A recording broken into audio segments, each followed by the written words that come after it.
So I was just having a conversation with someone about exercise. It was a woman. So I'm gonna kind of target this video towards women in general.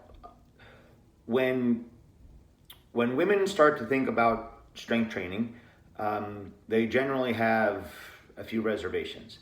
Um, and the biggest one, the biggest hang up that women have about strength training is I don't want to get too big.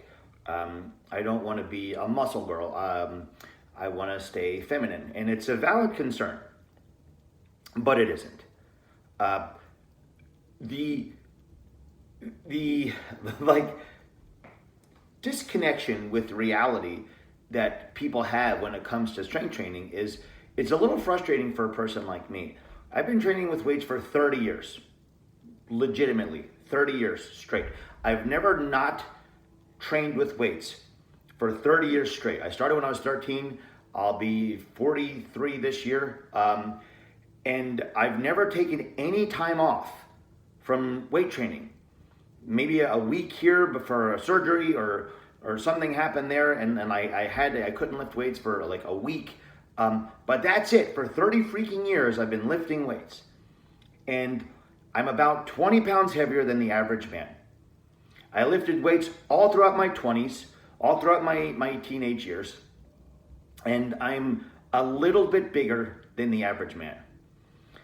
If you're a woman in your 30s or 40s and you think that you're so lucky that you're just going to be able to gain a whole bunch of muscle from doing deadlifts once a week and squats and bench presses, and you think you're just going to get jacked, I'm here to tell you, it ain't happening. It's not going to happen. You're going to get stronger. Your muscles will increase in size, but it's going to be negligible. Nobody's going to look at you and say, man, you look really muscly. It's not going to happen. You have to devote so much time and so much effort into looking like you exercise. You have to change your diet. You have to eat more food in order to gain muscles. If you just keep your diet what it is and you're a small petite female and you're worried about getting too muscular, it's an unvalid concern. Be like me saying, hey, I don't want to start playing golf because I have no time to go on the PGA Tour. Like, I'm just going to be this incredible golf player, or golfer, whatever, from starting playing golf. That's not how it works. I'm going to be a novice. I'm not going to be a good golfer, ever. That's me. I'm never going to be a good golfer. That's fine. But I can play golf without the worry of having to go on tour with the PGA. You're not going to be a muscle girl. You're not. Sorry.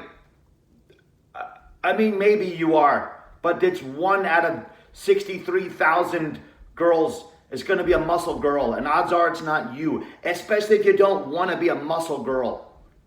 So all I'm saying is this, okay? I don't mean to sound harsh here, but it's frustrating for a person like me who's literally devoted his life in pursuit of being a muscle guy, okay? For someone to say, hey, I don't want to partake in this activity because I don't want to just automatically get all of the things that you've worked for 30 years, okay? So that's what I'm saying here, all right? You can lift weights and you can get stronger. You can increase the size of your muscles, but it's not going to be enough for anybody to think of you as a muscle person, okay? Unless you really get all the way into it and you want to be a muscle person. If you want to be a muscle person, you can be one. You can be anything you want. Not really. You can be anything you want to be. You can be a muscle person, okay? If you apply the effort that it takes to be a muscle person. But if you're a hobbyist, right? If you just come to the gym and do some strength training, if you just go to the YMCA and play basketball, you're not going to risk being drafted into the NBA. It's not a risk. You're not going to risk being a professional bodybuilder. It's not a thing you have to deal with. I promise. I promise.